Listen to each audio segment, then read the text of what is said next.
What's up, everybody? Back with another Fair Shake review. I know it feels like it's been a minute since I did one of these, huh? Today we're going to be talking about Baby Keem and his debut album, um, The Melodic Blue. So this is my first time checking out a Baby Keem project. I did not check out the mixtape that kind of got him some notoriety, but yeah, we here, and I definitely understand the appeal of Baby Keem. His production style is very interesting, as it's crazy. It's crazy, and then also his delivery is very ear catching. Some parts of it are unique, and then some parts feel like amalgamations of other artists. So I actually wrote some serious, well, I won't say serious notes. I wrote some notes on this project to make sure I can kind of try and cover everything pretty decently. But yeah, my overall thinking of Baby Keem, and that I was able to get from this project, I'm going to just go ahead and write some of the notes I have here. So I have, to me, it seems like he's the embodiment of the weird dude in the hood. Like, he's been in the hood, he grew up there, but he seems just kind of a little weird. He may be somewhat gang affiliated. Though I kind of doubt it listening to the lyrics, but you could definitely tell it seems like he's probably been around gang members and such. But if he was at all participating, he was probably the dude that people just thought, he's a little off, but he's still cool and somehow. Yeah. So the other notes I have here is that he kind of can catch you with the one-liners and the fun delivery that he has, kind of in the way that 2 Chainz does. And I feel like mentioned before, he has some interesting production and some interesting melodic flows at times, which definitely is appealing, especially when he kind of full on sings. I feel like he has some good choices with the melodies he chooses. And then I also wrote that he kind of seems like a weird combination of like the Childish Gambino from the Royalty mixtape mixed with kind of like what Young Thug might be, like if those thoughts were like kind of combined. I don't know a lot about Don Tolliver, who is also featured on this project, but I feel like from what I've heard from Don, it's a great fit there. Like it seems like it's somewhat around those lines of styles of songs, and also Saint John as well, another artist that I don't know entirely too much about, but from what I have heard, it seems like it could also be some crossover in the fandom here. And then I also just wrote that Keem seems focused more so like of the overall vibe of each particular song, and not necessarily always just the complete technical aspect of songwriting. It's just kind of more about creating that vibe that's easy to get down to. And that leads to him also having extremely diverse soundscapes, since there are definitely different types of hip-hop slash kind of like the singy melodic rap as well, because it's not quite like R&B or anything. So now to kind of go into some quick thoughts about the songs themselves. With Trademark USA, I felt it was kind of like a big open, and had some cool transition beat wise, and it was just full of energy. For Pink Panties, I wrote down that there's a super big party vibe, and I also kind of got like Afro Man vibes, just slightly less goofy, but still just kind of when I heard it, it made me think of Afro Man. I know it may be a weird thing to compare it to, but that's just kind of what I got.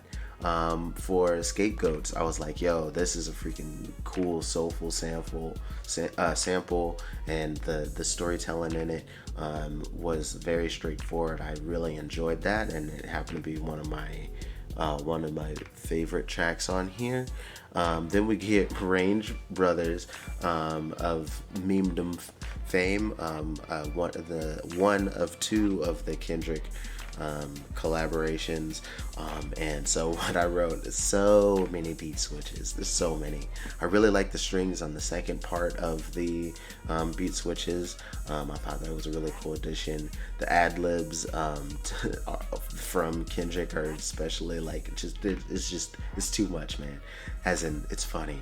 It's just ridiculous. And then also I felt that this was a prime example of Keem's flows and scattered content, because the things that Keem raps on here is just kind of like all over the place. It could be kind of like speaking on the life and the lifestyle, then kind of the typical kind of shallow, just straightforward, oh, I took your chick, and I got this money, and we doper than you.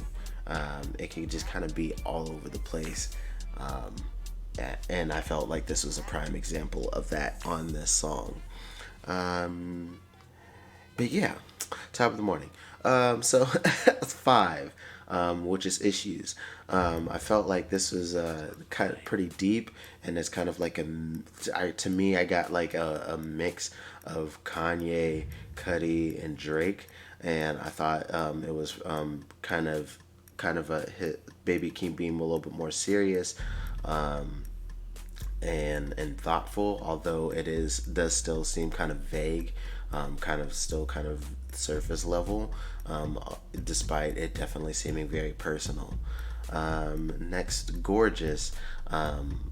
Like, even though I was feeling a little bit of this in my first listen, like this one here solidified how I think Travis Scott is a great match as a collaborator for Baby Keem, which we actually get to find out for sure later, if anybody hasn't heard them on Donda together. Then for South Africa, I just put that it's definitely easy to hum along to this chorus, because it's very catchy, though it's not one of the songs that I necessarily gravitated towards. For Lost Souls, it's a very simple vibe, but there's not much content wise, but the last bit of it, I think, sound like that there's a beat switch, kind of almost like a song switch, that I feel sounds really dope vocally. Like he sang really well on it, and it also felt kind of Take Care-ish to me from Drake. So I thought that was interesting. Next we got Coco with Don Toliver, that I did enjoy.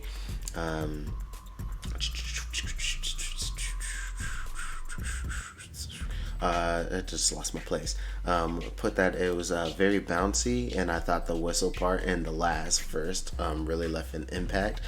It was just really cool delivery, just kind of add to there's some variety in there. And next we got Family Ties, which is Kendrick showing out again, and I thought this was a much better collaboration than Range Brothers. It's definitely one that I would return to out of the two. And the first half has Keem doing his best effort to keep up with Kendrick, although it's not as technically impressive. But I still like what he did on it. He just sounds kind of like in his own groove with it, and so when it finally switches over to Kendrick's part, you just get to hear him kill it too, and doing his own thing, and also It's amazing, brother. Pop off only on occasions, brother. So next we got Scars. I thought it had a really nice driving beat, which made it quite epic, and I thought the melodic approach on this was perfect. The lyrics were kind of simple but succinct. So even though it's not like super complex, I feel like it captured exactly what he wanted to say on it. So it's one of the times where, although it doesn't seem super deep and complicated, it felt just right for him to deliver it the way he did on this track. So up next, Do-Rag Activity. The collaboration with Travis Scott definitely showed the synergy that they have despite the different approaches they have to vocal production, which was also pretty interesting to hear back to back, because with Keem, you get kind of like a lot of like interesting panning and sometimes like some vocal effects, and then Travis tends to just kind of have the big huge kind of cavernous ad libs, and with the auto tune and such at times too. So it was interesting to hear them both kind of mesh together. They didn't really clash; they meshed really well, and I thought the synergy there was great to highlight, and one I'd actually return to. And I'm not really big on Travis Scott, but I mean, I thought their collaboration was great. Next is Booman. So for Booman, I wrote it was a very smart use of his voice, and it was a really hypnotic drum and sample loop. Thought that sounded really cool on the production there. First Order of Business brought an ambient vibe, a catchy flow, and it dabbles in some serious thoughts, although once again it's still kind of seeming a little surface level, but you could definitely tell there was some serious thought put into what was being said. For Vent, I thought it was definitely a rager and very hype. Like you just this is the one that just get hyped to. And then 16 to end it off, I thought was a very chill ending, and kind of hopeful and slightly romantic, and I thought it was kind of perfect for a night drive.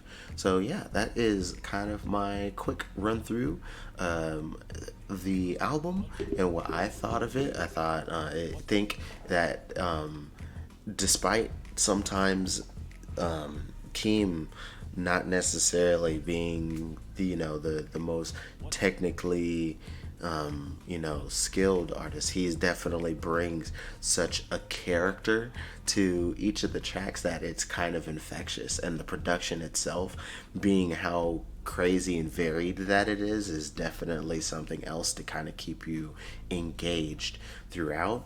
And although during the first half I didn't come up with as many songs that I returned to, I definitely have a lot more tracks towards the latter half that I'm just like, you know what, I dig this.